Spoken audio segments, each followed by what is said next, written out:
Ano ba? Bitiwan niyo ako. Kailangan ko makita si Adrian. Buisit ka talagang babae ka. Humanda ka sa akin. Pagsisisihan mo to. Tandaan mo kahit anong gawin mo. Akin lang si Adrian. Akin lang siya. At ikaw, sabi ng bitawan mo ako eh. Kaya kong lumabas na mag-isa dito. Hindi mo ako kailangang... pangit! Ano bang klaseng tulong ang kailangan mo, apo ko? Sabihin mo lamang sa akin kahit ano. Gagawin ko basta para sa'yo. Mayroon ka bang kaaway? Meron ba silang ginawa sa'yo? Ha? Sinaktan ka ba nila? Nababaliw ka na. Ano ba nakita mo sa lalaking yan, ha? Isa pa, hindi mo ba natatandaan kung ilang beses ka na niyang pinagtulakan noon? Bulag ka ba? Hindi mo ba talaga nakikita kung sinong totoo nagmamahal sa'yo? Para akong tanga na nagpapaalipin sa mga bisit mong utos, tapos hindi mo man lamang ako... Anong ibig mong sabihin? May gusto ka sa akin? Mahal mo ako? Hello? Sa tingin mo ba papatol ako sa'yo? Wala ka man lang sa kalingkingan ni Adrian? Ew! Ganun ha? Nandidiri ka sa akin? Hindi mo ko kayang mahalin? Pwes, kung hindi ka mapapasakin, wala rin makikinabang sa'yo. Akin ka lang, Kath! Akin ka lang! Taon 2013. Sikihor. Bandang 8:00 ng gabi, pagkagaling sa opisina, ay dumiretso na si Adrian sa bahay ni Kath. Halo-halo ang kanyang nararamdaman, ngunit nung gabing yon ay handa niya nang itago ang kanyang mga maling desisyon. Patawarin mo ako, babe. Hindi ko sinasadya. Susubukan kong itama ang lahat ng ito. Hindi ko kaya mawala ka sa buhay ko. Mahal na mahal kita. Naging magkasintahan sila sa loob ng 2 taon sa kolehiyo.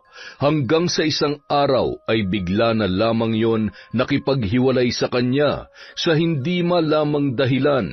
Hindi na rin yon nagpakita at ang balita ay nagtrabaho na yon sa Maynila.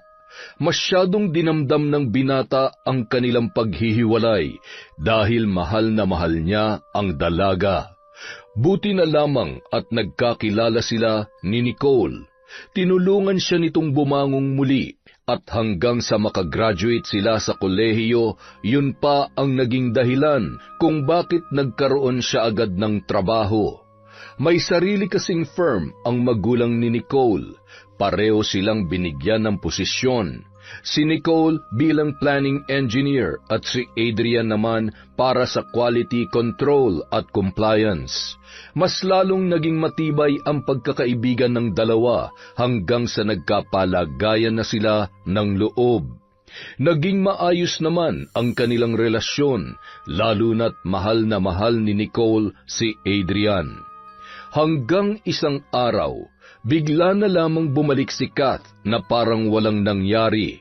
Naguluhan si Adrian, lalo na't alam niya sa sarili niya na lumipas na ang maraming taon, pero may nararamdaman pa rin siya sa unang kasintahan. Dahil sa pangungulit ni Kath, ipinagpatuloy nila ang kanilang relasyon.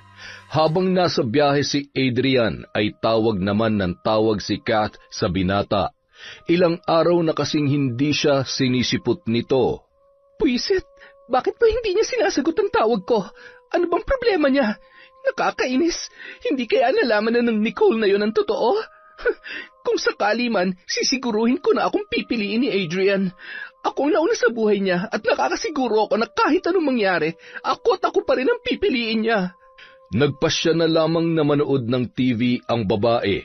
Kinuha niya ang remote control at naghahanap ng magandang papanoorin. Hanggang sa may marinig siyang busina ng sasakyan sa labas ng kanyang bahay. Agad siyang sumilip sa bintana at napangisi nang makitang bumaba roon si Adrian. Sabi ko na nga ba, hindi niya talaga ako matitiis. Sinalubong niya ang binata ng mahigpit na yakap at mapusok na halik. Bahagya naman siyang itinulak ni Adrian na animoy hindi nagustuhan ang kanyang ginawa. Ano bang problema mo? Ngayon ka na nga lang dumating tapos malamig ka pa sa napabayaang kape? Ay, Kath, pasensya ka na. Pumunta ako dito para makapag-usap tayo ng maayos. Para itama ang mga pagkakamali ko. Pagkakamali? Teka, sinasabi mo ba na isang pagkakamali ang relasyon natin? Oo. Ang ibig kong sabihin ay, hindi ko na kayang itago at magsinungaling pa kay Nicole. Hindi dapat ako nakipagbalikan sa'yo. Itong relasyon natin na to, mali to. Maling-mali. Napaka-unfair mo naman. Sa tingin mo ba papayag ako na maghiwalay ulit tayo? Adrian, mahal kita. Tayong dalawang totoong nagmamahalan. Hindi ba nangako ka sa akin noon na ako lang ang babaeng mamahalin mo? Pero ikaw ang nang iwan. Nung iniwan mo ako noon, para na ako mamamatay sa sakit. Samantalang si Nicole, siyang naging lakas ko. Siyang nandun ng panahon na akala ko hindi ko na kaya. Siyang dahilan kung ano man ang meron ako ngayon. Sorry, Kath, pero kailangan na nating tapusin to. No, hindi ako papayag, Adrian. Kapag hiniwalayan mo ako, sasabihin ko sa kanya ang lahat. Kath, nakikiusap ako, tama na. Kung talagang mahal mo ako, palayain mo na lang ako. Sorry, nung bumalik ka, naguluhan ako sa nararamdaman ko. Minahal kita noon, pero mahal na mahal ko na siya ngayon. Hindi ko pala kayang mawala siya sa buhay ko. I'm sorry. At talagang nagawa mong sabihin sa akin yan ng harap-harapan? Yung totoo, sinadya mo bang lahat ng ito? Gusto mo lang bang kumante? Gusto mo rin akong saktan dahil sa ginawa ko sa iyo noon? Yun ba? Oo, iniwan kita noon, pero pinagsisihan ko ng lahat ng yon. Kaya nga ako bumalik, di ba? Kaya nga kahit alam ko na hindi na ako nag-iisa dyan sa buhay mo, tiniis ko. Tinitiis kong lahat kasi mahal kita, Adrian. Hindi na lamang tumugon pa ang binata sa mga sinabi ng dalaga. Agad na yung tumalikod at nagmamadali ng sumakay sa kanyang sasakyan. Patakbo naman siyang sinundan ni Kath habang humahagulhol. Adrian, sandali! Adrian, huwag mong gawin sa akin to! Adrian! Sisiguruhin ko na babalik ka sa akin. Pagsisisihan mo to, hindi kayo magiging masaya. Sisirain ko ang buhay niyo! Samantala, palakad-lakad naman si Nicole sa labas ng kanilang bahay. Hindi niya maintindihan kung bakit kinukutuban siya nung mga oras na yon. Malaki ang tiwala niya sa kanyang kasintahan, ngunit hindi niya malaman kung bakit may kakaiba siyang nararamdaman, na tila ba sinasabi ng kanyang isip na may nangyayari na hindi tama. Nang mapansin ng bunsong kapatid ni Nicole na si Miggy na hindi mapakali ang kanyang ate, ay agad niyang nilapitan yon. Bulaga! Ano ba nangyayari sa'yo? Okay ka lang ba, ate? Hindi ka ba nahihilo sa kababalik-balik mo dyan? Ay, ikaw talaga? Okay lang ako. Sus, kilala kita, ate. Kabisado ko na yung buntong hininga mo, oy. Nag-away ba kayo ni Kuya Adrian? Hindi naman kami nag-aaway, pero hindi rin kami gaano nag-uusap ng maayos nitong nakaraan. Ewan ko ba, parang naninibago ako. Kapag kasama ko siya, parang may nagbago sa kanya. Para bang ang bigat? Parang may hindi siya sinasabi sa akin. Bakit hindi mo siya tanungin? Para hindi ka nag-overthink dyan.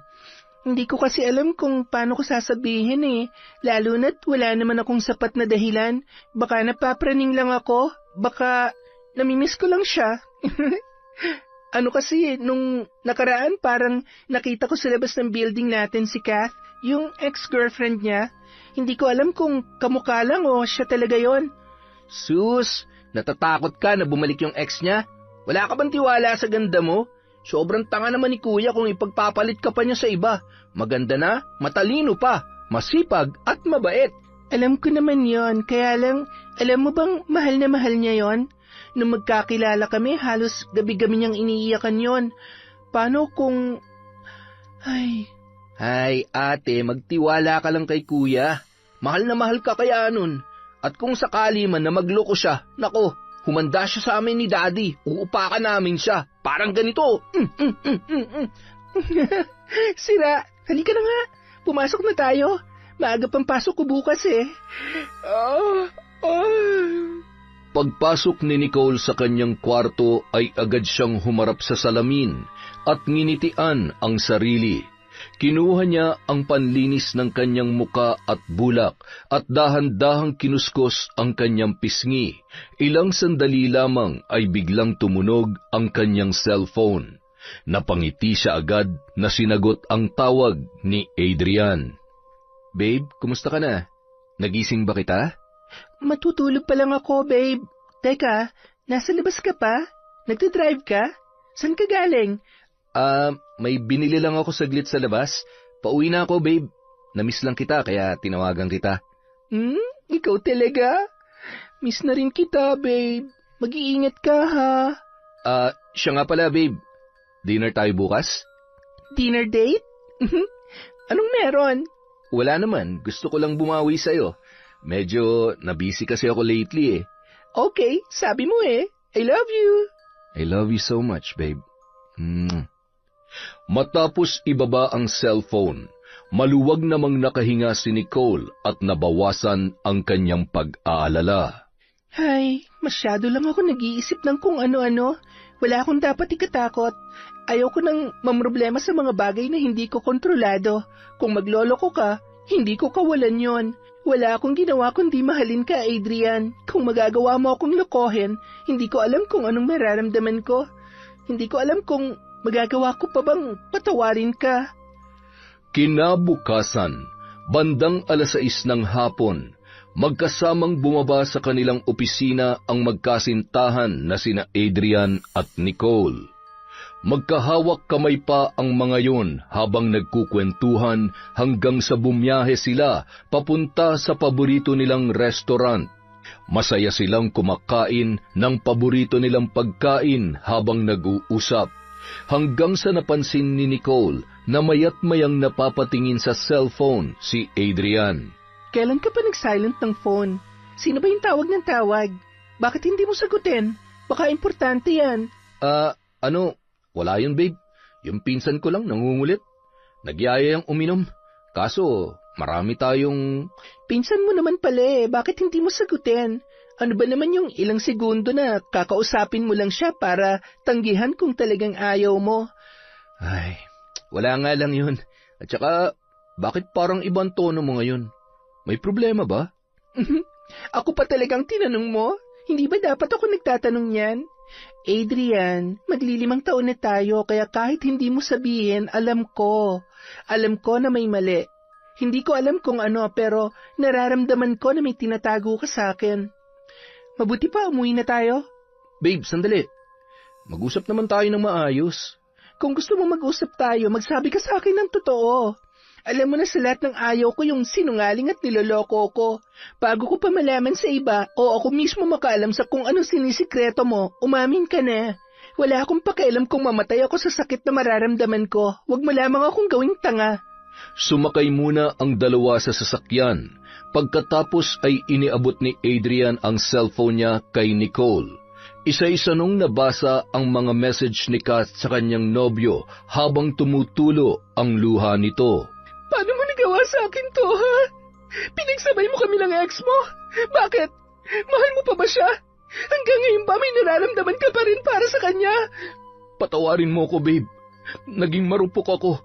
Naguluhan ako nung bumalik siya. Nakikiusap ako, alam kong sobrang nasasaktan kita ngayon, pero sana bigyan mo pa ako ng pagkakataon na itama ang mga pagkakamali ko. Mahal kita. Ikaw ang mahal ko. Mahal? Mahal mo ba talaga ako? O baka naman natatakot ka lang sa kung ano mawawala sa'yo kapag pinili mo siya? Ngayon sagutin mo ang tanong ko. Mahal mo ba ako o kailangan mo lang ako? Sumagot ka!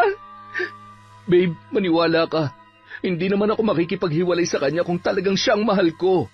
Pangako, hindi na ito mauulit. Patawarin mo lang ako. Mahal na mahal kita. Hindi ko kaya mawala ka sa akin. Sana naisip mo yan bago mo ako niloko. Ihatid mo na ako. At kung talagang mahal mo ako, bigyan mo ako ng panahon para sa sarili ko at na makapagdesisyon ako para sa atin. Mahal kita. Mahal na mahal kita. Pero hindi ko pwedeng lokohin at saktan ang sarili ko, Adrian. Kusang tumutulo ang luha ng dalaga at pakiramdam niya nung mga oras na yon ay sasabog na ang kanyang dibdib. Parehong emosyonal at hiyang-hiya sa sarili si Adrian at higit na mas nasaktan siya nang makitang umiiyak si Nicole nang dahil sa kanyang ginawa. Nang maihatid na ang dalaga sa bahay nito, ay walang imik na bumaba si Nicole at papasok na sana ng tarangkahan nang biglang hinila ni Adrian ang kanang braso ng kanyang girlfriend. Nagkatinginan ang dalawa at mahigpit na nagyakapan at paulit-ulit na humihingi ng tawad ang lalaki. Kumawala ang dalaga sa mahigpit na pagkakayakap ng kanyang kasintahan. Sige na, umuwi ka na. Sorry, hindi ko pa kaya makipag-usap sa iyo at lalong hindi ko pa kayang ibigay ang kapatawaran na hinihingi mo. Agad na pumasok ang dalaga at isinara ang kanilang tarangkahan. Babe, hindi ako titigil na humingi ng tawad hanggang sa tuluyan mo na ako mapatawad. Mahal na mahal kita. Hindi ko na alam kung dapat pa ba ako maniwala sa mga sinasabi mo. Kasi kung talagang mahal mo ako, hindi mo sana ako masasaktan ng ganito. Pagdating sa bahay, hindi niya man lamang pinansin ang kanyang daddy Leo at ang kapatid niyang si Miggy. Oh, ano nangyari doon? Mukhang may problema talaga sila ni Kuya Adrian Kaya pala. Hayaan mo sila. Pampatibay lang yan ng relasyon. Kung kami nga ng mami nyo noon, hindi ko na mabilang kung ilang beses kami naghiwalay bago kami tuluyan nagpakasal.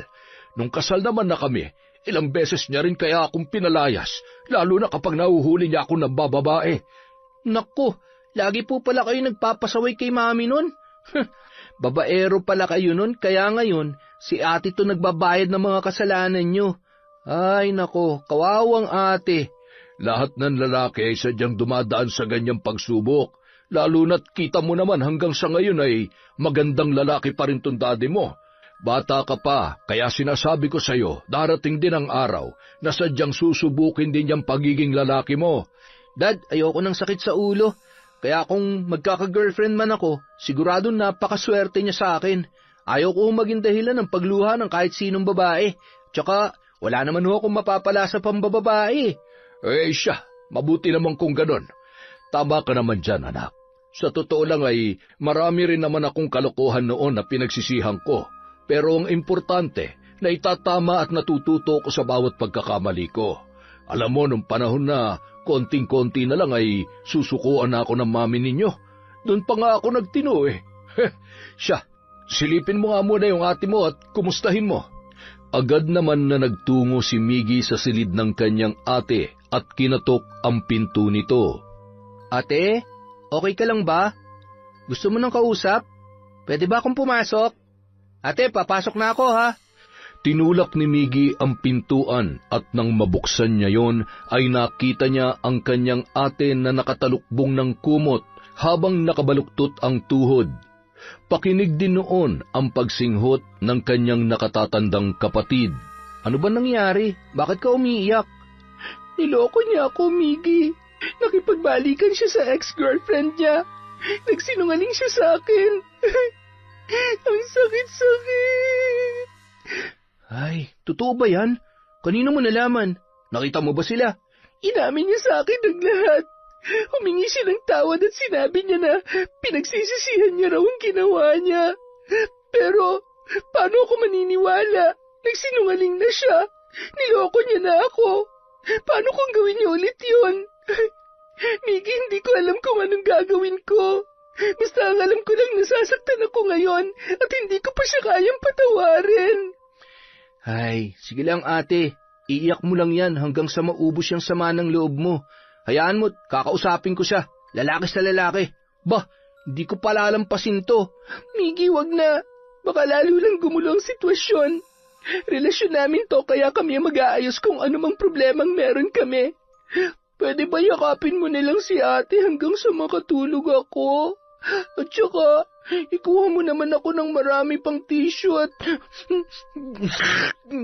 Sa tingin ko kulang tong isa bago mawala tong sakit na nararamdaman ko Sandali lang ha. Babalikan kita. Kukuha lang ako ng tubig at tissue sa baba. Basta nandito lang ako para sa'yo ate ha. Ano man ang maging desisyon mo, kami ni Dad, mahal ka namin at alam mo naman na ikaw ang prinsesa namin dito. I love you ate. I love you too. Thank you, Miggy. Magiging okay rin ako. Hindi pa sa ngayon pero alam ko nalilipas din to. Kinabukasan, mismong si Adrian ang lumapit kay Miggy at sa Daddy Leon ni Nicole para aminin ang kanyang nagawang pagkakamali. Humingi siya ng tawad at tulong upang maayos ang lamat ng kanilang relasyon. Sa tulong ng mga yon at sa tiyaga ng paghihintay ni Adrian na mapatawad siya ng dalaga, ay muli siyang binigyan ng pagkakataon noon. Hanggang sa magpasya silang magpakasal at bumuo ng pamilya. Isang intimate wedding kung saan natitiyak nilang payapa at tanging mga malapit na kamag-anak at kaibigan lamang ang naroon. Naging mas masaya, matibay at ramdam ni Nicole kung gaano siya kamahal at kayang panindigan ni Adrian na noon ay asawa niya na. Makalipas ang 1 linggo, natuntun ni Kath ang bagong bahay kung saan nakatira ang mag-asawa. Mula sa opisina ay pinasundan ng dalaga si Adrian sa malapit nitong kaibigan na si Steve. Agad naman tinawagan ng lalaki si Kath. Hello, Kat. Alam ko na kung saan lumipat sila Adrian. Ayos mukhang bigatin na nga tong ex-boyfriend mo kaya naman pala habol na habol ka eh. Pwede bang sunduin mo na lamang ako dito ngayon? Ang dami mo pang sinasabi. Oo na, lagi na lang mainit yung ulo mo. Relax ka lang kasi. Wait for me, baby. See you. Naiirita na pinatay ni Kat ang tawag, sabay naglakad-lakad habang nakapamewang. Nambubwisit ka pa talaga. Akala mo makakapagtago ka sa akin? Tingnan lang natin kung hindi ka pa mapilitang makipagbalikan sa akin. Hindi mo naman siguro gugustuhin na malaman ng Nicole na yon kung paano mo siya pinagtaksilan. Nang makarating si Steve, sakay ng motor nito ay agad na rin silang umalis. Sigurado kang si Adrian yung nakita mo? Oo nga, siguradong sigurado. Mabuti naman kung ganon. Alam mo naman na ayaw ka ng palpak na trabaho. Isa pa, sayang naman ang ibabayad ko sa'yo kung hindi mo magagawa ang inuutos ko. Sus, wag na. Akala mo naman talaga may pambayad ka. Di ba nga wala kang trabaho ngayon? Excuse me, naghahanap lang ako na malilipatan dito sa probinsya. Yung mas malapit kay Adrian at yung mababantayan kong bawat kilos niya. Ang labo mo rin, no? Dati iniwan mo na dahil sabi mo wala kang mapapala sa kanya. Ngayon naman na maayos na yung lagay ng tao, ipinagsisiksikan mo naman yung sarili mo kahit ayaw niya naman sa'yo. Ang dami-dami pa namang iba dyan Ayaw mo lang maghanap ng iba o di kaya humanap ka na lang ng 4M tapos pautangin mo ko. Ano namang 4M ang sinasabi mo? 4M, matandang mayaman na madaling mamatay. Mag-drive ka nga na maayos. Huwag kang pala desisyon sa buhay ko. Tsaka pwede ba? Mahal ako ni Adrian. Kahit anong mangyari, ako pa rin ang first love niya. At hindi na magbabago yon. Hindi naman siya makikipagbalikan sa akin kung talagang mas mahal niya ang babaeng yon. Sus, hindi ka sana nag-aabol ngayon kung ikaw ang mahal niya. Hindi ba't nakipaghiwalay na nga siya sa'yo? Alam mo, nauubos ng pasensya ko sa mga lumalabas dyan sa bibig mo, ha? Ano ba? Kaibigan ba talaga kita o kalaban? Ito naman, real talk lang, Brad. Ay! Mag-drive ka na nga lang pwede. At kapag tayo na disgrasya, baka maging kwento na lang tayong dalawa na hindi man lamang nakarating sa pupuntahan natin. Nagpatuloy na lamang sa pagmamaneho si Steve hanggang sa makarating sila sa bahay kung saan nakita niya si Adrian. Pagkababa ni Kath ay sunod-sunod niyang pinindot ang doorbell. Uy, dahan-dahan, baka masira yan. Lumayo-layo ka nga muna at baka mapagkamalan ka pa ni Adrian na boyfriend ko. Seloso pa naman yon. Oo na, ito na nga. Ihintayin na lang kita dun sa may kanto. Umiral na naman ang pagiging delulo ng pusang to. Naku, sinasaktan mo lang ang sarili mo sa ginagawa mo Nandito naman ako. Lamang lang naman sa akin ng 1 paligo yun Tsaka 5 spray ng pabango. Samantala, malayo-layo pa ay natanawan na ni Kath ang papalapit na babae sa tarangkahan para siya ay pagbuksan. Lalo lamang kumulo ang kanyang dugo ng mga sandaling yon. Nagulat naman si Nicole nang bumungad sa harap niya ang isang pamilyar na muka. Ikaw? Anong ginagawa mo dito? Nicole, right? Namumukhaan mo naman siguro ko. Sigurado ako na maraming beses na ako nakwento sa'yo ng boyfriend mo. Oops, mali pala. Boyfriend pala natin. Boyfriend natin? Nababaliw ka na ba? Nababaliw talaga? Hello? Hindi ba pwedeng nagsasabi lang ako ng totoo? Hetong cellphone ko. Tingnan mo ang gallery na punong-puno ng ebidensya na habang nagmamahal-mahalan kayo, ay sakin naman siya masaya. Ako kasi ang bukod-tanging pumapawi ng pagod niya. Sige na, tingnan mo. Hindi ko naman yan ipagdadamot sa'yo. Alam mo kasi, sa totoo lang, gusto na kitang magising sa katotohanan na ako talaga ang mahal ni Adrian at hindi ikaw. Yan, masakit ba? Gusto mo isa pa para mahimasmasan ka? Sinampal mo ko? Walang hiya ka? Nang marinig ni Adrian ang ingay sa labas, ay napatakbo yun at nagmamadaling inawat ang dalawa. Sabay itinulak ang galit na si Kath. Ano bang ginagawa mo dito? Ano pa bang hindi malinaw sa'yo? Wala na tayo, umalis ka na. Pinagtutulakan mo ako para sa babaeng yan? Talaga bang ipamumukha mo sa akin na mas mahal at pinili mo siya? Ha? Paano ako? Ni katiting ba wala ka nang nararamdaman para sa akin? Bitawan mo ako, babe, para matapos ng pagiging ilusyonada ng babaeng ito. Wow, ang tapang! Saan naman ang galing yan, ha? Kung umasta ka, akala mo naman asawa mo na si Adrian. Oh, asawa ko na nga siya. Narinig mo? Mag-asawa na kami. O ayan, mas makinang pa sa singsing na to ang katotohanan na dapat itigil mo ng pagiging ilusyonada mo. O baka naman gusto mong bigyan kita ng copy ng marriage certificate naming dalawa. Sinungaling! Hindi totoo yan. Adrian, sabihin mo nagsisinungaling lang ang babaeng yan. Hindi ba't nangako ka sa akin noon na ako ang pakakasalan mo? Napaparaning ka na talaga, no? Ano, aalis ka ba o kakalad ka rin kita palabas? Aalis ako kung kailan ko gusto. Adrian, please, kausapin mo ako. Umalis ka na, Kat. Nakikiusap ako. Sana ito na ang huling beses na guguluhin mo kami ng asawa ko. Ipinagtulakan ni Adrian ang babae sa labas ng tarangkahan. Sabay mahigpit na niyakap ang asawa niyang si Nicole. Okay ka lang ba? May masakit ba sa'yo? Sorry, kasalanan ko lahat ng ito. Okay lang ako. Buksan niyo to! Adrian, kausapin mo ako! Adrian, ano ba? Pagsisisihan niyo to! Hindi kayo magiging masaya, isinusumpa ko! Lalo ka ng babae ka! Akin lang si Adrian! Akin lang siya! Nang matanawan ni Steve na nagwawala sa galit si Kath, ay patakbo niyang nilapitan yon. Halika na, umuwi na tayo! Pambihira naman oh, lalaki lang yan, iniiyakan mo. Pinagtitinginan ka na ng mga tao, nakakahiya.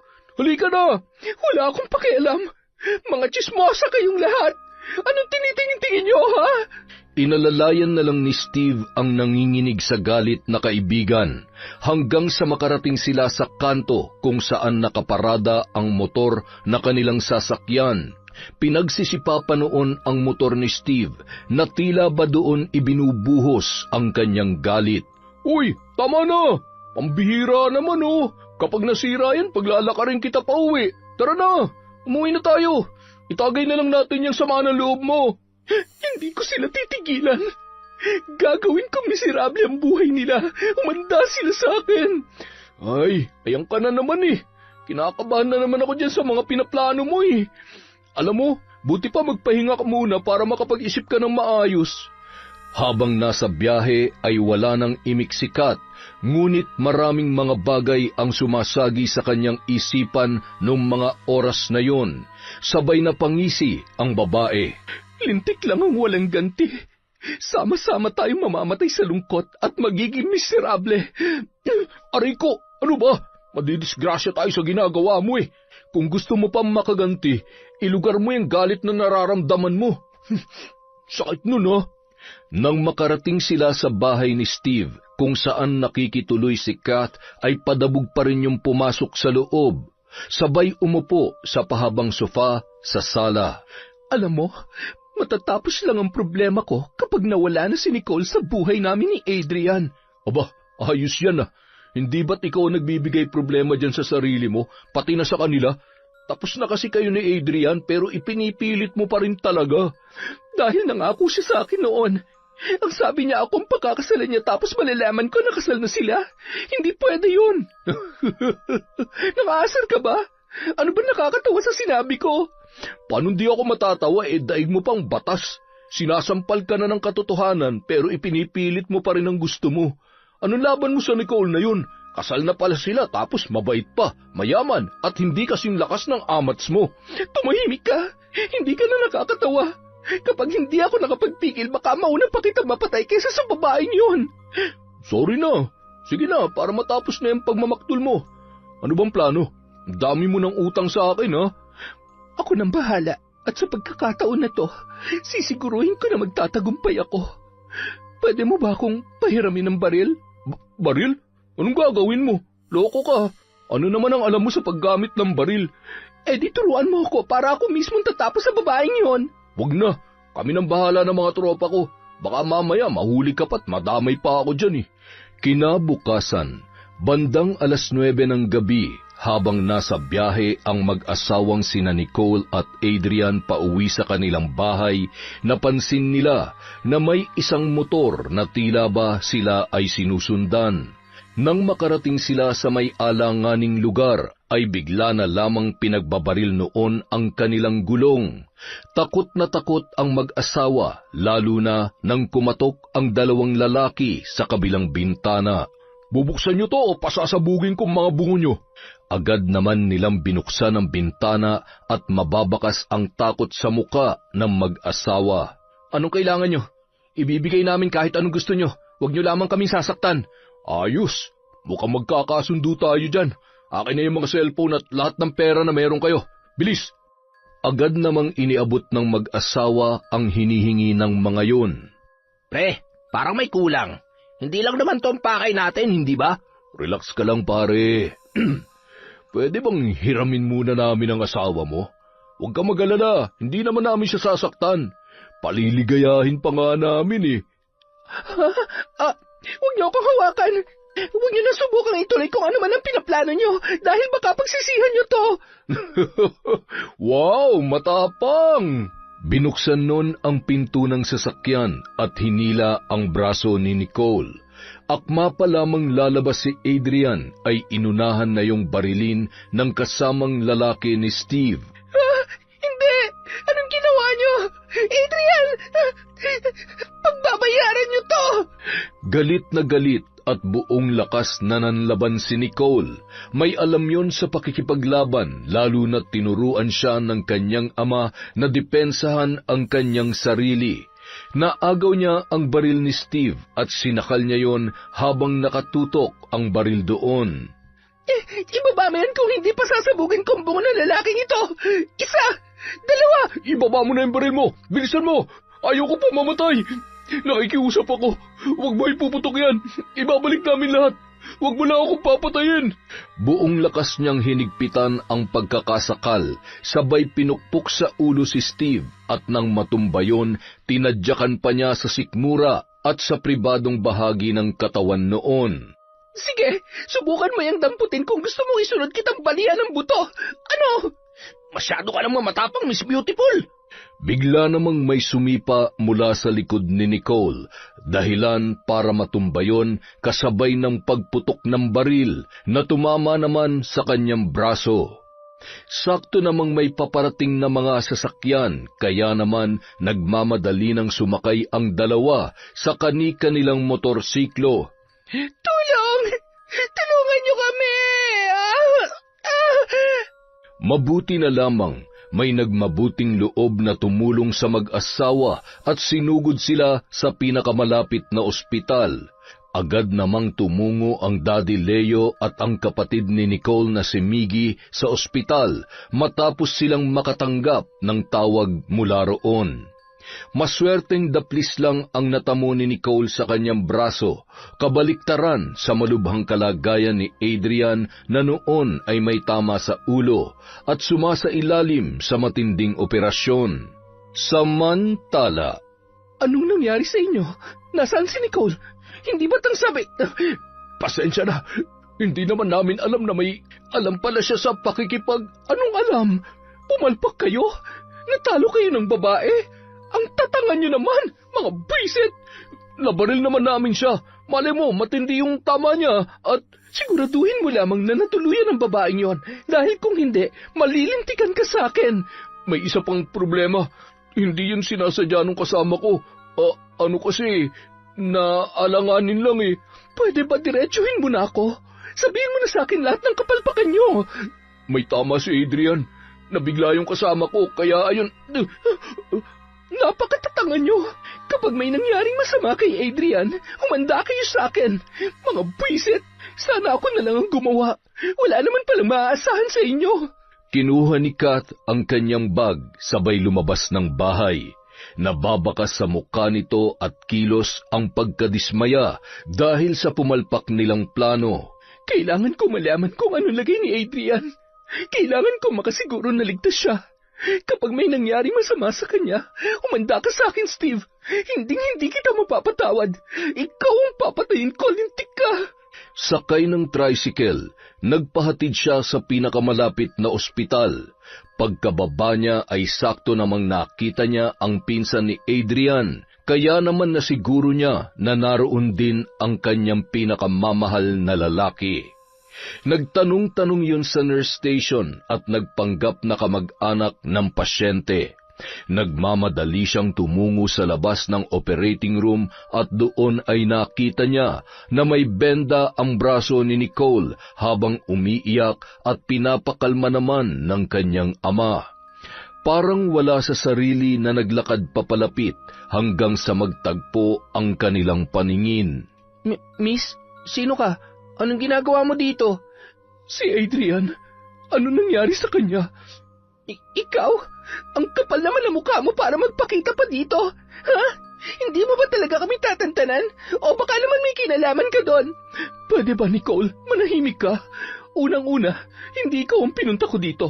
Pangalawa, huwag mo akong pagbibintangan, praning. At ako pa talaga ang praning? Anong tawag mo sa sarili mo? Paalisin niyo yan dito. Ako ang asawa. Ako lang ang kailangan ni Adrian. Guard! Ano ba? Bitawan niyo ako. Kailangan ko makita si Adrian. Buisit ka talagang babae ka. Umanda ka sa akin. Pagsisisihan mo to. Tandaan mo kahit anong gawin mo, akin lang si Adrian. Akin lang siya. At ikaw, sabi ng bitawan mo ko eh. Kaya kung lumabas na mag-isa dito, hindi mo ako kailangang... pangit! Lalo lamang tuloy na dagdagan ang galit ni Kat.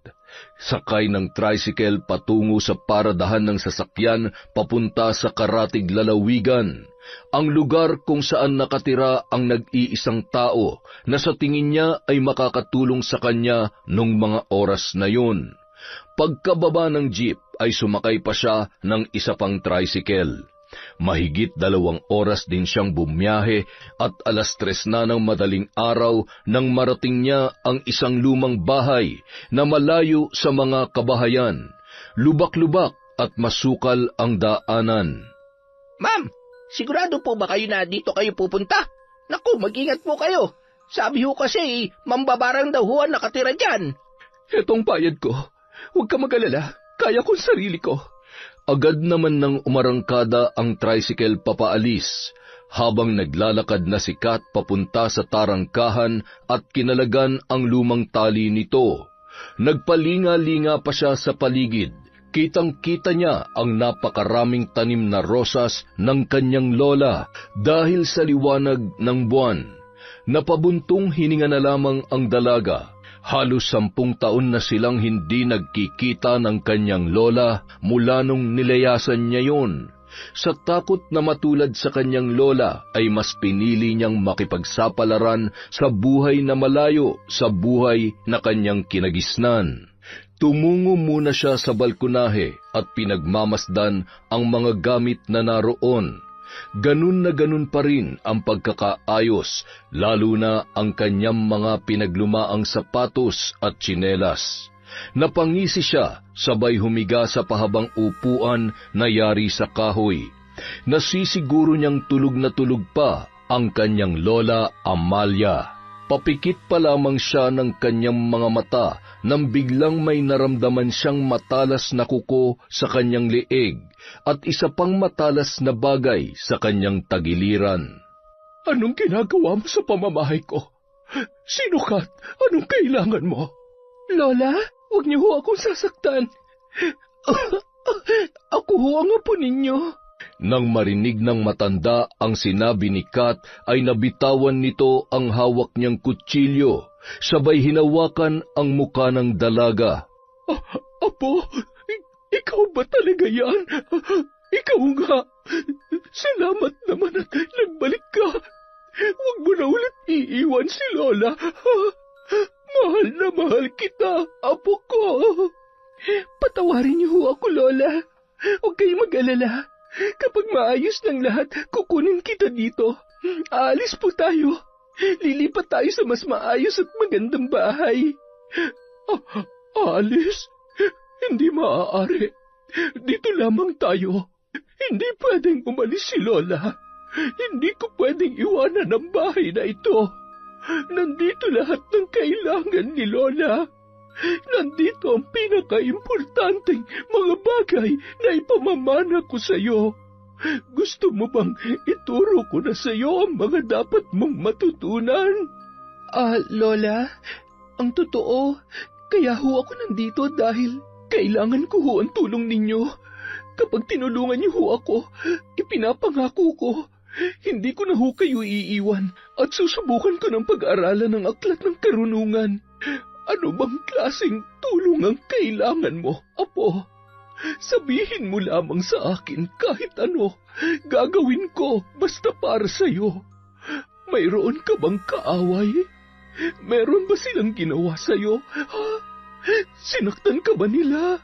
Matapos ilahad ni Kat ang kanyang gustong mangyari at pagkukunwari upang makuha ang simpatsya ng kanyang lola, awang-awa naman ang matanda na noon ay napapaluha pa habang inaalo ang kanyang apo na iyak ng iyak. Mahal na mahal po namin ni Adrian ang isa't isa, Lola. Siya po ang buhay ko. Kaya hindi ako makakapayag na maagaw siya sa akin ng babaeng yun. Tahan na, apo. Huwag kang mag-alala. Sisiguruhin ko na walang ibang kababaliwan ng lalaking yon kundi ikaw lang. Walang pwedeng manakit sa'yo.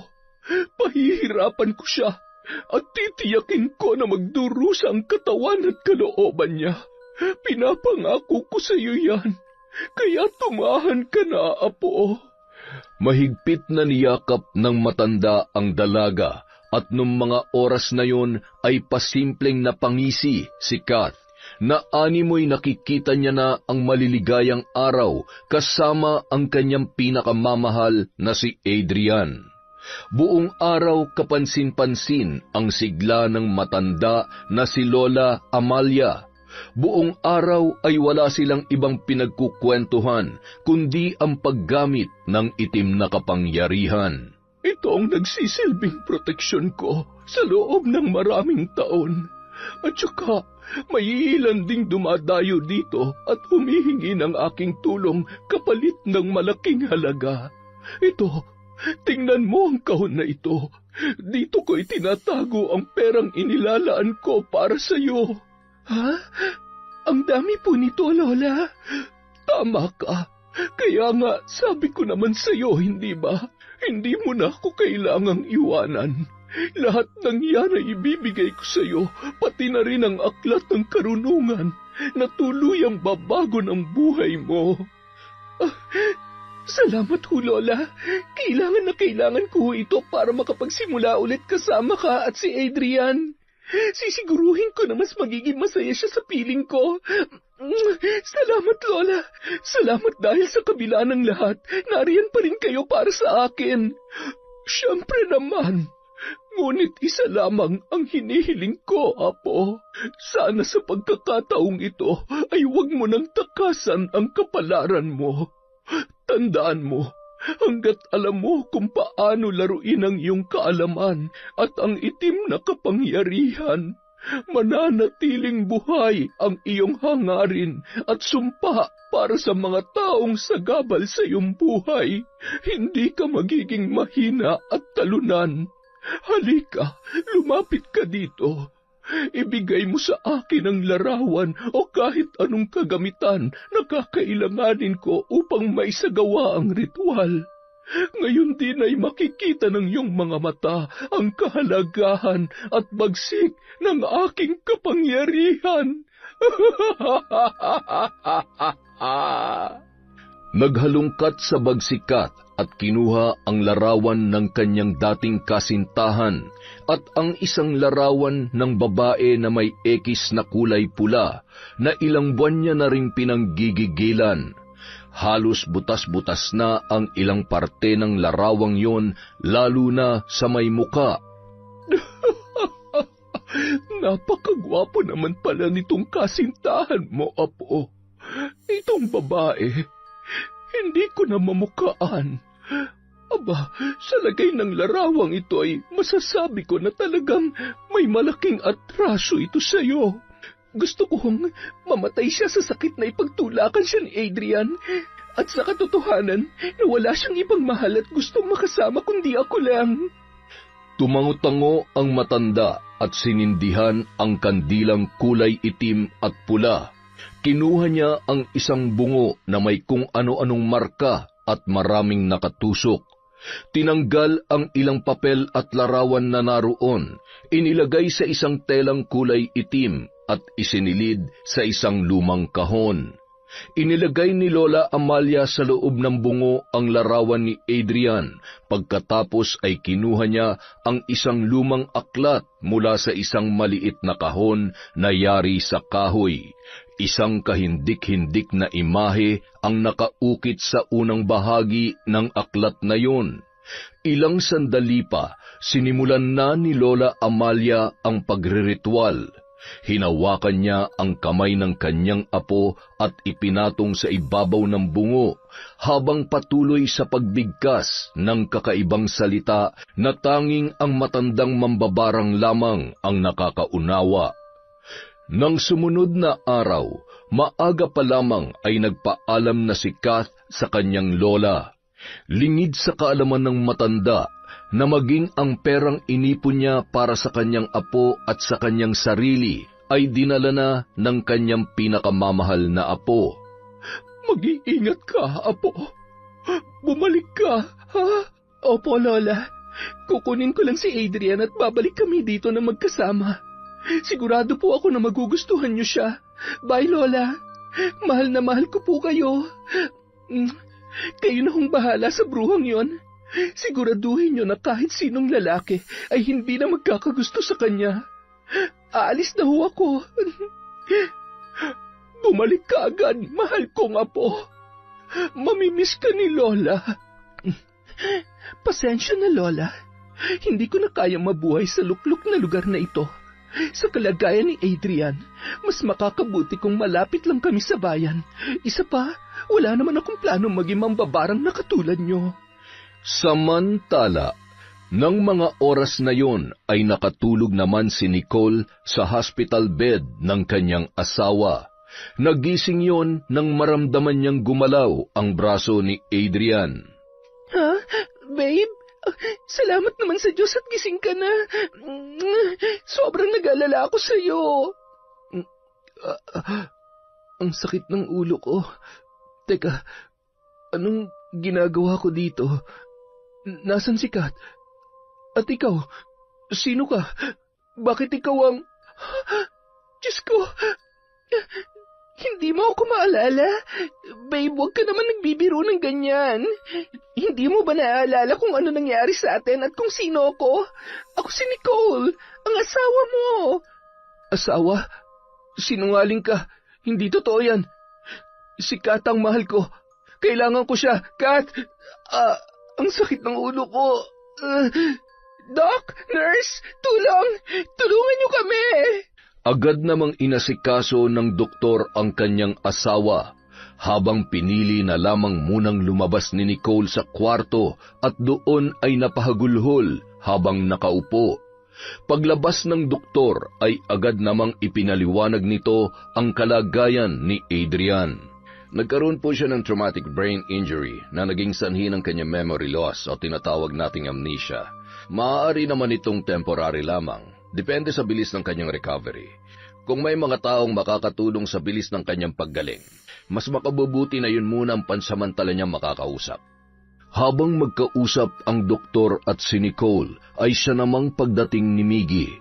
Mahigpit na yumakap ang babae sa kanyang kapatid habang inilalabas ang bigat ng kanyang nararamdaman. Ano ba nangyayari, ate? Hindi pa rin ba nagigising si Kuya Adrian?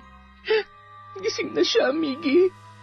Kaya lamang, hindi niya ako maalala. Bakit si Kat ang hinahanap niya? Ganun ba kalalim ang pagmamahal niya sa babaeng yon?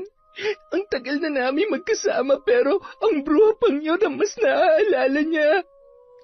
Ay, huwag ka nang umiyak, ate. Pasasaan ba't babalik din sa normal ang alaala niya? Tahan na.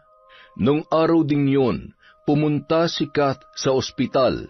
Nadatnan niya na nagwawala si Adrian at umiiyak habang tinatawag ang kanyang pangalan. Agad siyang pumasok at umeksena. Adrian? Mahal, nandito ka na. Bakit ngayon ka lang? Akala ko nakalimutan mo na ako. Akala ko hindi mo na ako mahal. Shh! Huwag ka nang umiyak. Nandito na ako. Huwag ka mag-alala dahil hindi kita iiwan. Alam mo naman na mahal kita, hindi ba? Hindi kinaya ni Nicole na makita ang ganoong sitwasyon, kaya tumakbo na lamang siya palabas ng kwarto ng binata. Agad namang sinundan yun ng kanyang kapatid. Ay, umiiyak ka na naman, ate. Kailangan mo maging mas matatag para sa inyo. Malay mo, sinusubok lang talaga kayo ni Kuya. Lilipas din to. Sa ngayon, umayon na lang muna tayo para sa kung ano mang mas makaububuti para sa kanya. Hindi ko na alam kung anong gagawin ko, Miggy. Gulong-gulo ng isip ko at hindi ko alam kung hanggang kailan ko kakayanin magtiis sa ganitong sitwasyon. Ikaw pa rin na masusunod, ate.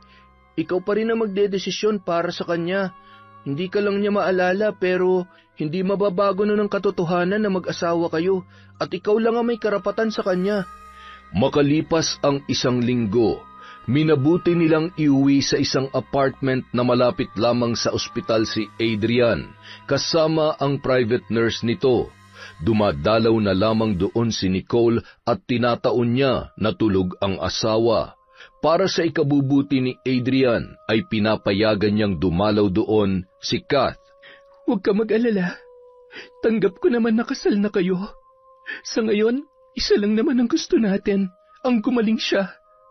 Pasensya ka na sa mga nangyari nitong nakaraan. Masyado lang ako nagpadala sa emosyon ko. Kalimutan na natin yon. Bilang babae, naiintindihan ko naman ang nararamdaman mo. Pero sana maging sincere ka sa lahat ng mga sinasabi at pinapakita mo. Ayaw mo naman sigurong matawag kang kabit. Sa ngayon, oo, ikaw ang naaalala niya pero ako pa rin ang asawa niya. Yun naman pala eh. Pero bakit masyado kang affected? Natitrigger ka ba sa beauty ko? Char! Biro lang. Alam mo, wala ka namang dapat alalahanin eh. Kung ako sa'yo, magpahinga ka muna. Tingnan mo, nangangayayat ka na. Paano? Uuwi mo na ako ha? Babalik na lang ulit ako bukas. Bye!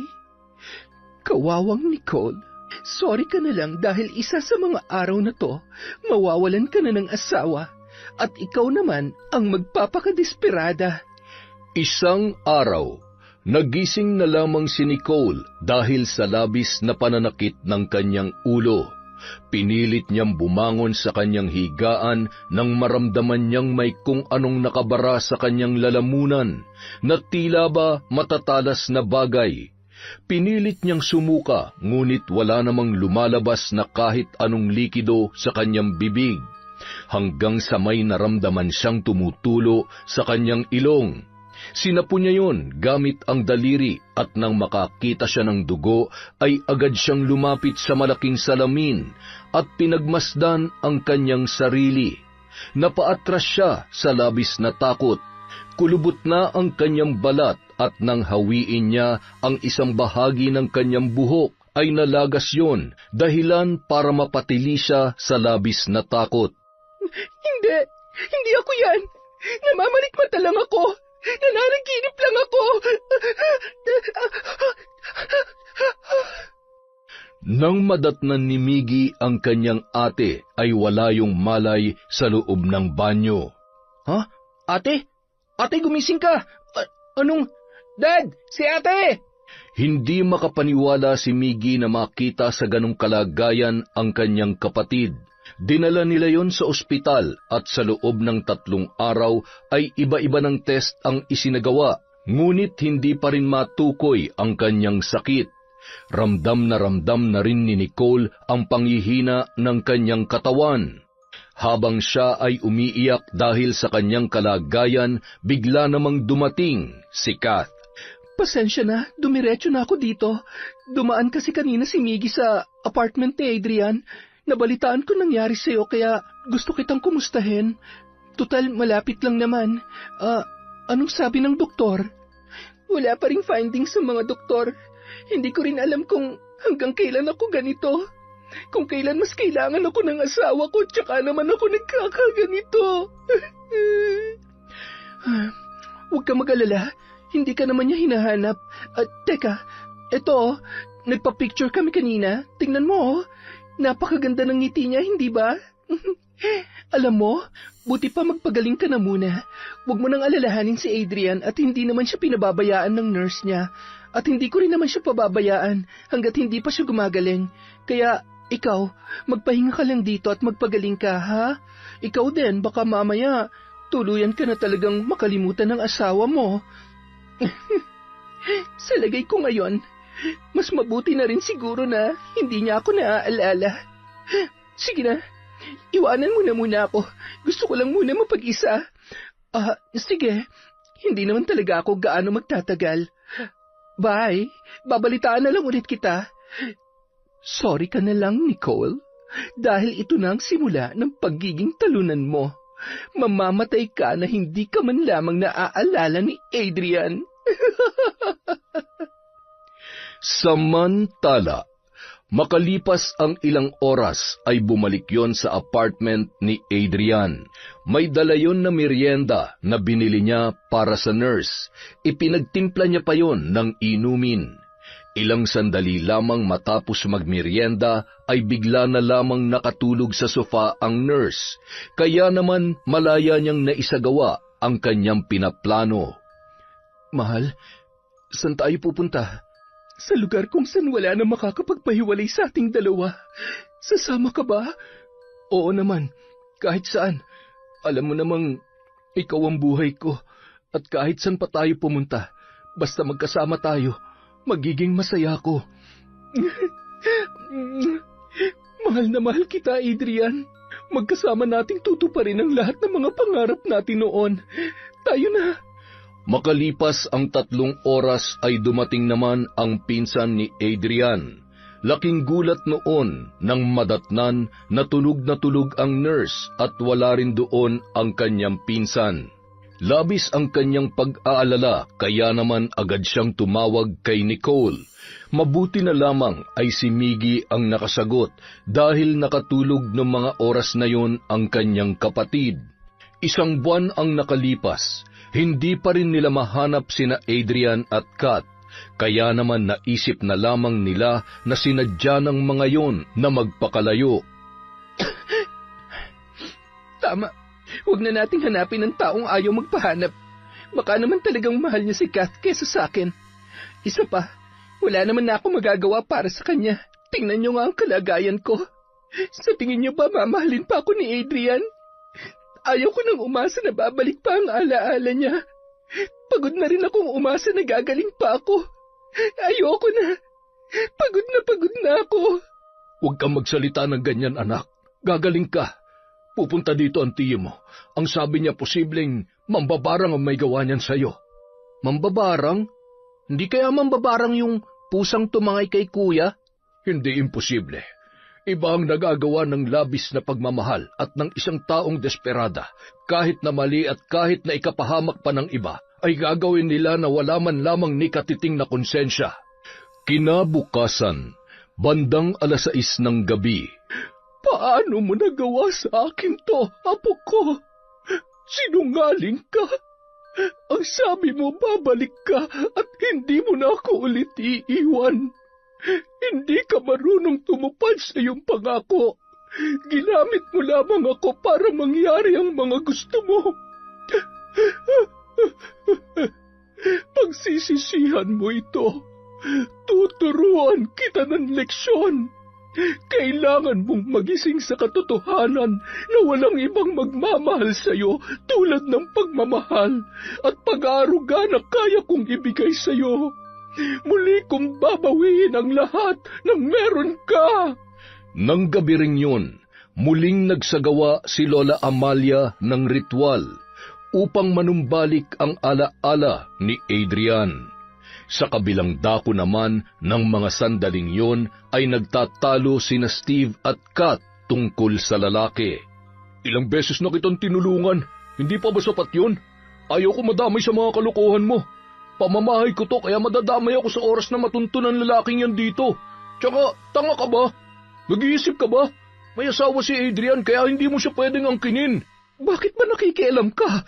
Huwag kang mag-alala, hindi nila kami pag-aaksaya ng oras dahil sigurado ko na nag-aagaw buhay na ngayon si Nicole. At kapag patay na siya, magiging malaya na kami ni Adrian. Meaning to say, wala na akong kaagaw. Nababaliw ka na. Ano ba nakita mo sa lalaking yan, ha?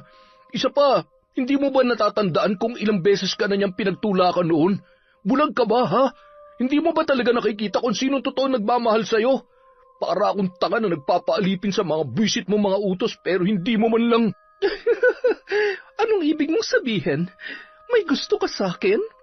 Mahal mo ko? Hello? Sa tingin mo ba papatol ako sa'yo?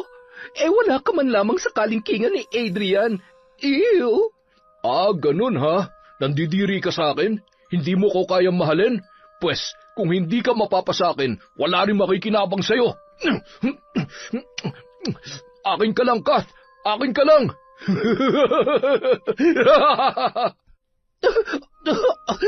Bitawan mo ako! Hayop ka! Adrian! Tulungan mo ako! Nung mga oras na yon, natagpuan na lamang ni Adrian ang kanyang sarili sa labas ng tarangkahan. Pinakikinggan niya ang bulong na kanyang naririnig. Napahawak yun sa kanyang ulo at napaupo sa may simento dahil sa sobrang kirot at unti-unti nang nanunumbalik ang kanyang alaala. Nagsisigaw yun hanggang sa nilapitan ang isang tricycle driver. Tama, siya nga yun. Siya yung lalaking nawawala at hinahanap ng mga pulis noong nakaraan. Sir, okay lang po ba kayo? Sakay na ho kayo, ihatid ko ho kayo. Agad namang sumakay si Adrian at inaalala ang lugar kung saan siya uuwi. Gulong-gulo pa rin kasi ang kanyang isip hanggang sa naging malinaw na yon at tuluyan niya nang naalala ang lahat. Nang dumating siya sa bahay nila Nicole ay nadatnan niya na ginagamot ito ng tiyuhing albularyo. Hindi naman makapaniwala ang mga yon sa biglang pagdating ng lalaki. Halos hindi na makamulat si Nicole dahil sa iniinda niyang karamdaman. Kuya, saan ka nang galing? Alam mo ba kung gaano kami nag-alala sa'yo? Ano ba nangyarit? Bigla ka na lang nawala. Hindi ko alam. Basta, kanina bigla na lamang akong nagkamalay na nasa isang lugar na hindi pamilyar sa akin. Wala akong kasama. Hindi ko matandaan kung sinong kasama ko at kung paano ko nakarating dun sa bahay na yun. Luma kasi yun tapos marumi tsaka... Tsaka na lamang natin pag-usapan yan. Sa ngayon ang mahalagay nandito ka na. Kailangan ka ng anak ko. Sana'y gumaling na siya. Ako nahihirapan na makita siya sa ganyang kalagayan. Nicole, naririnig mo ba ako? Nandito ako sa tabi mo. Chong, anong nangyayari sa kanya? Ay... Isang mabagsik na mambabarang ang may gawa nito. Sinusubukan kong alamin ang dahilan sa pamamagitan ng pakikipag-ugnayan gamit ang aking diwa. Ikaw ang ugat ng lahat na nangyayaring ito. Isang sakim na pag-ibig at pusong nababalot ng maling pagnanasa. Binarang ang asawa mo ng dati mong kasintahan at ikaw, hindi ka nagkaroon ng amnesia. Yon ay bahagi ng madilim na plano ng babae mo. Si Kat? Ikaw ang dahilan kung bakit nahihirapan ngayon si Nicole. Hindi mapigilan ng albularyo ang kanyang damdamin sa galit kay Adrian, ngunit pinigilan yon ni Miggy. Chong, hindi niya naman ho ginusto nangyari. Kung meron man hong dapat magbayad, ay ang malanding pusa na yon. Kapag nakita ko siya, kahit babae pa siya, sasabunutan ko talaga siya eh. Anong sabi mo? Sasabunutan? Ang ibig kong sabihin ay, baka masuntok ko siya. Hindi basta-bastang ginawa niya kay ate.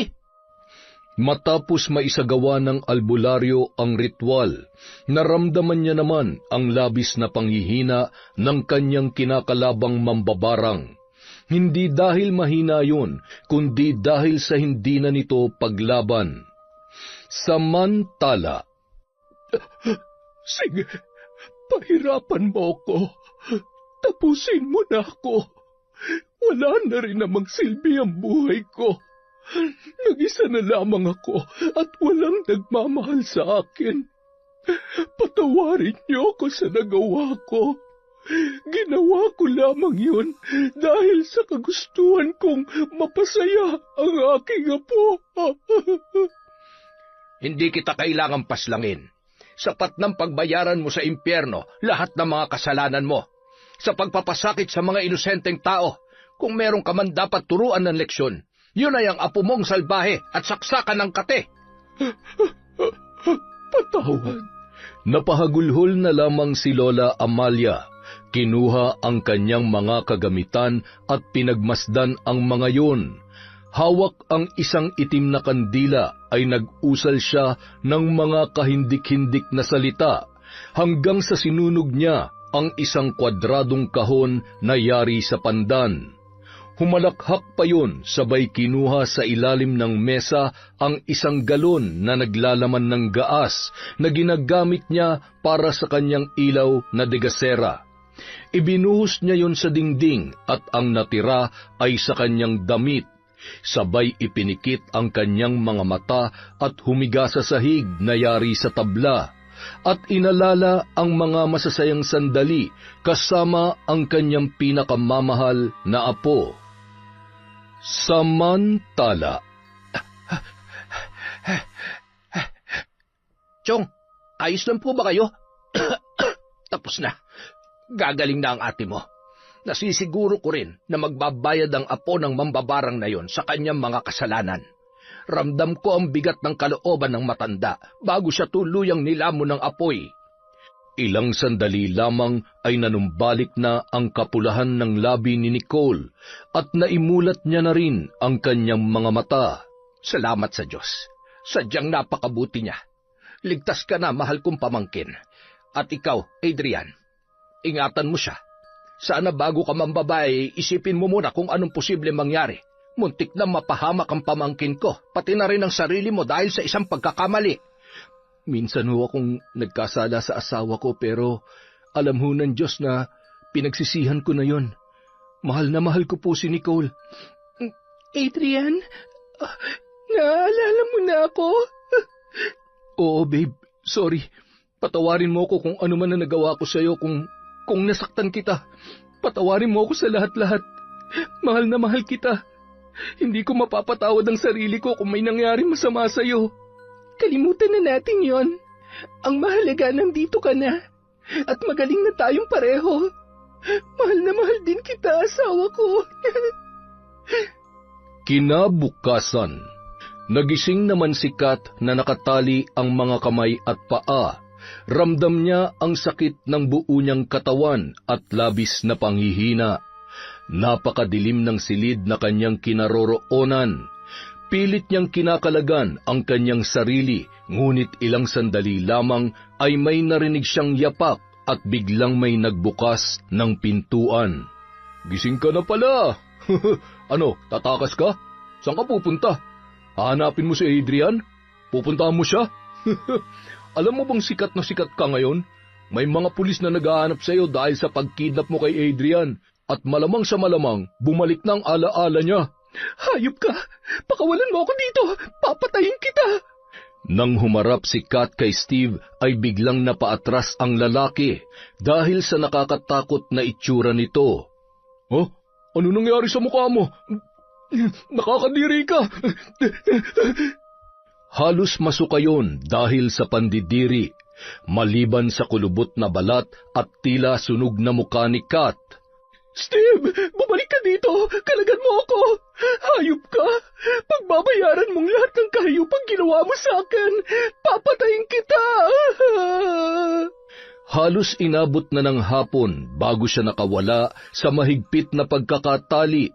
Ramdam niya ang hapdi at sugat ng kanyang mga kamay at paa. Gumapang siya palabas at tumungo sa silid para kunin ang kanyang bag. Oh, nasaan ang pera ko? Hindi pwedeng mawala yun! Steve! Demonyo ka talaga! Maswerteng nakakuha ng 100 ng dalaga sa bulsa ng kanyang bag na ginamit niya upang umalis sa bahay na yon. Nagtalukbong pa siya ng tela upang makasiguro na walang makakakita sa kanya. Sumakay yon ng tricycle at nakisuyong ihatid sa luklok na baryo kung saan nakatira ang kanyang lola Amalia. Ibinaba naman siya ng driver sa alanganing lugar dahil sa takot na tumuloy sa kanyang pupuntahan. Pasensya na ho kayo. Sa inyo na lang ho yung pamasahin ninyo pero hindi ako maaaring tumuloy. Maigi na hong nag-iingat dahil may mga anak pa ho akong umaasa sa akin. Wala nang nagawa pa ang dalaga, kaya kahit nahihirapan dahil sa kanyang kondisyon ay nagpatuloy yon sa paglalakad. Ramdam niya ang hapdi ng kanyang muka at ilan pang mga sugat sa katawan. Anong nangyari sa akin? Bakit ako nagkakaganito? Si Lola lamang ang makakatulong sa akin. Kailangan ko rin makaganti sa hayop na Steve na yon. Napakasama niya. Pinagsamantalahan niya ako. Kinuha niya lahat ng pera ko. Hayop siya. Dapat siya mamatay. Nang makarating sa may tarangkahan, nabitawan niya ang kanyang dalang bag at napaupo sa lupa nang makita ang natupok na bahagi ng bahay na yari lamang sa pawid, tabla at kahoy. Uling na lamang ng mga natitirang kahoy ang naroroon. Lola! Lola! Hindi pwede! Hindi niyo ako pwedeng iwan! Lola! Pilit niyang hinahanap ang kahit isang parte lamang ng kalansay ng kanyang lola. Dinampot niya yon sabay na pahagulhol. Ilang sandali pa, dumilim ang paligid at sinabayan pa yon ng malakas na kulog at kidlat. Yung aklat! Kailangan ko yung aklat! Hindi pwedeng mawala yun! Hindi pwede! Basang-basa dahil sa matinding buhos ng ulan at nanginginig dahil sa sobrang lamig, hanggang sa nawalan na yon ng malay. Kinabukasan, wala sa sarili na nagpagala-gala si Kat sa sentro ng kanilang baryo. Sumasakay sa jeep at kung saan-saan nakakarating, pinandidirihan ng mga tao at pinagtatabuyan. Isang araw, habang nagdadasal sa simbahan si Nicole ay bigla na lamang may kumalabit sa kanya. Napaatras pa siya nang mamukaan kung sino yon. Nakita mo si Adrian? Ikaw? Anong... Babe, tara na. Ha? Anong...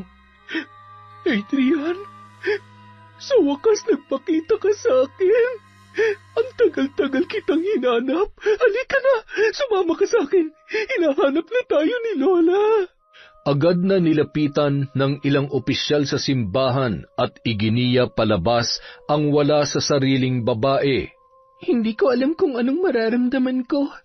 Sa laki ng kasalanan niya sa atin, hindi ko pa rin kayang makita siya sa ganoong kondisyon. Karma niya lang yun. Kalimutan na natin siya. Hindi rin makakabuti na isipin mo siya lalo na sa kalagayan mo ngayon. Ayokong ma-stress ka at hindi yan makakabuti sa baby natin. Oo, hindi na. Tara na, nagugutom na naman kami ng anak mo. Makalipas ang 8 taon, tumatakbo ang batang lalaki mula sa kanyang silid-aralan. Bigla na lamang yun napatid at nadapa sa simento. Agad na nilapitan yon ng isang babae. Okay ka lang? Naku, nagkasugat ka sa tuhod. Masakit ba? Halika, dadalhin kita sa klinik para malinisan ang sugat mo. Masakit po. Baka magalit sa akin ang mami at daddy ko. Hindi yan. Hindi mo naman sinasadya eh. Aksidente lang yun nangyari. Huwag ka nang umiyak. Pagkagaling sa klinik, sinamahan pa yun ng babae sa may gate habang naghihintay ng sundo ang batang lalaki. Napapatingin ang babae sa maamong muka noon. Sa dinami-dami na makikita ko, ikaw pa talaga. Ang bilis ng panahon. Ang dami nangyari. Ay, ang cute niya. Kamukhang-kamukha siya ng... Tim, anak, nandito na kami. Tumakbo ang bata palapit sa kanyang mami Nicole at daddy Adrian. Ano nangyari dyan? Nadapa ka ba, anak? Opo, mami. Sorry po. Okay ka lang ba? Wala namang ibang tumama sa'yo? Okay lang po ako, daddy. Buti na lang po, tinulungan ako ng babae kanina. Ay, nandyan lang po siya kanina eh. Mabait po siya, may scar siya sa face, pero maganda rin po siya. Sinamahan niya po ako sa klinik. Sayang naman, hindi man lang tayo nakapagpasalamat. Nag-thank you ka ba, anak ko? Yes po, mami ko. Kasi sabi niyo po, always mag-thank you kapag may nag-help sa akin. Very good naman talagang baby boy namin. Pwedeng-pwede nang maging kuya. Tara na, anak. Agad namang sumakay sa kotse ang bata. Bahagya naman sumilip si Kath mula sa pinagtataguan nito. Okay nang hindi niyo alam na buhay pa ako. Makakagulo lamang ako sa buhay ninyo. Maaalala niyo lang lahat ng mga kasalanang nagawa ko. Alam ng Diyos kung gaano ko pinagsisihan ng lahat ng iyon. Maya-maya ay dumating na rin ang pamangkin ng asawa ni Kath at mahigpit na yumakap yon sa kanya. Ilang sandali naman ay tumungo sila sa labas ng gate ng school at sumakay na ng sasakyan kung saan naghihintay ang asawa niya na si Alfred. Nakita ko sila. Kumusta? Nakausap mo ba? Hindi eh. Yung bata lang. Wala naman na akong planong makipag-usap pa. Wala rin naman mangyayari kung magsasorry pa ako. Tama nang makita ko silang masaya. Siguro naman sa tagal ng panahon ay napatawad na nila ako. Tara na. Siguradong gutom na yung pamangkin mo. At saka, ewan ko ba, nahihilo na rin ako. Kumain naman tayo bago umalis. Napapadalas na yung hilo mo ah. Hindi kaya... Ay, ayan ka na naman. Baka mamaya umasa pa ako. Pero kung sakali man, edi... Salamat sa Diyos. Gusto ko rin namang maranasan na maging ina. Si Alfred ang tumulong kay Kath na gumaling sa sakit nito mula sa pagpapaalbularyo at mahigit 1 taong iginugol nito sa mental hospital hanggang sa manumbalik sa katinoan. Dahil sa kabutihang loob ng binata ay agad silang nagkasundo at nang gumaling si Kath ay hindi naman nagdalawang isip ang dalaga na tanggapin sa buhay niya ang nag-iisang tao na naging kakampi niya sa panahon na siya ay walang-wala. Isang araw, kalalabas lamang ni Kath sa klinik nang makabangga niya ang isang babae paglabas ng pinto. Nagkatitigan silang dalawa at parehong napalunok ng laway. Sorry, hindi ko sinasadya. Pasensya ka na. Kat? Sandali. Nicole, kung iniisip mo na nandito ako para manggulo o may pinaplanong masama, nagkakamali ka. Alam kong walang dahilan para maniwala ka sa akin, pero nagbagong buhay na ako. Alam ko kahit humingi ako ng tawad, lumuhod o kahit ano pang gawin ko, wala na rin naman magbabago. May asawa't magkakaanak na rin ako, kaya hindi ko naguguluhin ang buhay nyo. Matagal ka na naming napatawad. Kalimutan mo na yon. Alam ko na sapat na ang pinagdaanan mo para matuto ka sa lahat ng mga pagkakamali mo noon. Salamat. Sobrang nahihiya ako sa inyo, kaya mas minabuti ko na magtago. Kaya lang, ewan ko ba? Mukhang pinagtatagpo talaga tayo ng pagkakataon. Nakita ko sa school yung anak ninyo nung nakaraang buwan. Ikaw ba yung tumulong sa kanya? Oo, nadapa kasi siya at salamat. Sana masaya ka na rin sa buhay na meron ka ngayon. Paano? Kailangan ko nang pumasok. Masaya ako na nanay ka na rin. Isang matipid na ngiti ang itinugon ni Kat, sabay himas sa kanyang tiyan at ilang segundo lamang ay tinawag na siya ng kanyang asawang si Alfred na naglalakad papalapit sa kanya. Napalingon si Nicole nang makita ang mag-asawa. Natuwa naman siya na makitang masaya ang babae na muntikan ng sumira sa buhay niya at ng kanilang relasyon ni Adrian. Kinagabihan. Babe, ano pala yung sasabihin mo sa akin? Anong sabi ni Doc maliban sa magkakaroon na tayo ng baby girl? Hindi to tungkol kay baby. Tungkol kay Kat. Nakita ko siya kanina kasama yung asawa niya. Nagkausap kami. Ang laki na ng pinagbago niya. Babe, huwag ka magtitiwala doon. Mahirap na. Okay na tayo ngayon, kaya hanggat maaari, iwasan natin siya. Sa sobrang sama ng ginawa niya sa atin dati, imposibleng... Babe, napaka-judgmental mo. Lahat ng tao pwedeng magbago. Natural ang kabutihan sa isang tao. Pero may mga pagkakataon at sitwasyon na pwedeng mag-udyok sa atin para makagawa tayo ng pagkakamali. Napakabait naman talaga ng asawa ko. Kaya sobrang mahal na mahal kita eh. Payakap nga. Mommy, Daddy, ako rin po. Pwede po ba akong sumali? Jesus, ang napakapogi kong anak. Halika nga dito. Ang asim ng baby boy natin ha. Nako, paamoy nga si Mami. Aba, oo nga Daddy, ang asim, manang-mana sa'yo. Yon! Ang ganda ng kwento natin. Happy ending pa rin kahit papano. Dahil dyan, marami akong utang na shout out. Simulan po natin kay Maria Ginabo. Hi kay Angelina Ignacio. Hello po kay Ami Viray. Kay Neftali Miro. Shout out po kay Yash Abdul. Kay Rosalina Bogayong. Kay Finky Rusi 14. Hi kay Billy Ray, Jenny May, Ray Buendia, Mirna Lampasa, Meng Paraton, Marie, Michael at Uncle Dayong from Lucy Buendia. Hi po kay Berzay Cuna. Hello kay Mirasol Masuher, kay Janet Cisneros, kay Marjorie Dequilla, kay Sheila Cheryl at Liza Agado. Hello din po kay Maria Grace Grefalja, kay Edgardo Fontanilla, kay Adi Larico. Hello po kay Andrea Gape from Renerio Gape. Hi din po kay Elvira Fremista. Hi kay Jade Guevara, kay Dimples Yumi. Hello po kay Mel, kay Arlene Torquiza, kay Editha Alegre, kay Emily Cosino. Shout out kay Cataleja Soto, kay Annalie Gapol, kay Asodi Senserila, Vampirang si I Love Traveled. Hi po kay Frederick Ganagana, kay Leonora Consensino, kay Maria Katrina Manyakap. Hello po kay Connie, Cat Burglar Cutie.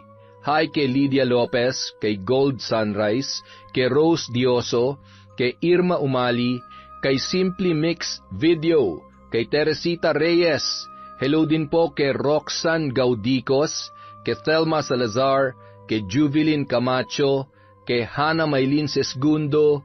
Hello po kay Rowena Enriquez, kay Gemma de Ocampo. Shout out kay Noemi Garcia Pabunan, kay Desiree de los Santos. Hi kay Janice Tamagos, kay Ami Yong, kay Lord Jared Andrew Ero.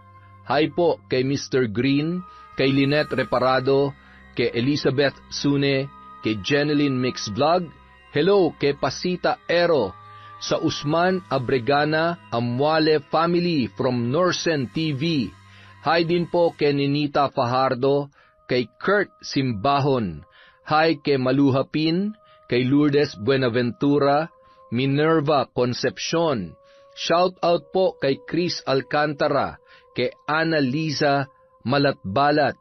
Hi kay J. Chris, kay Susana Llobrera, kay Conchita. Hello po kay Carmi Kayabyab, kay Mira from Batangas, kay Normita Legaspi, kay Ella Heda, kay Liza Agodo, kay Dancy Grace Hombrebueno.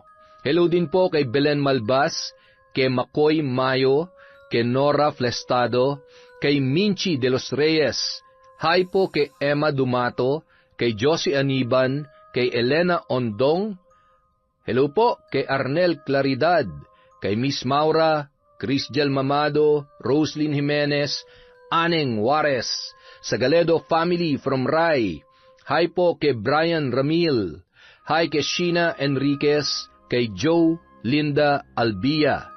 Shout out kay Yani, kay Analie Vallega, kay Baga Foro Nene, kay Inday Besel TV. Hello po kay Corazon Kakalda, kay May Megs, kay Manisan Mamot Mapadtaya, kay Ruby Rose. Hi po kay Marish Chanzon, kay Josefina Fuelias. Hi kay Rizal Rotoni at sa Balingit family. Hello po kay Abel Hipolito, kay Nika Miguel sa Dordas family from Patrick Dordas, kay Frederick Ganagana, Betty Velasco, Sarah May, Jeme Jane Gaugano. Hi po kay Mikasa RG. Hello po kay Hazel Alcontin sa mga mananahi ng RGW Garments.